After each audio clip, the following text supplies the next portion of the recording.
অবদান করছি না। তো আমাকে যা বুঝতে পারবি না আমার কথাবার্তা, কারণ অভিনয় জিনিসটা খুব ম্যাচিওর জিনিস, তো খুব সহজ জিনিস কিন্তু খুব বুদ্ধির জিনিস। যারা স্মার্ট তারা পারে, যারা আনস্মার্ট তারা পারে না।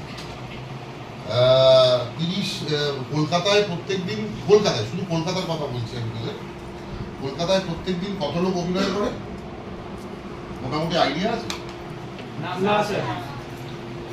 সিরিয়াল হয় ধরে নে গোটা 40-এ, সিনেমা আছে, সিরিজ আছে, এখন যারা খবর পড়ে তারাও তো ফিতে কাটে, তার মানে তারাও সেলিব্রিটি, মন্ত্রীরাও ফিতে কাটে, মন্ত্রীরা তো বড় সেলিব্রিটি।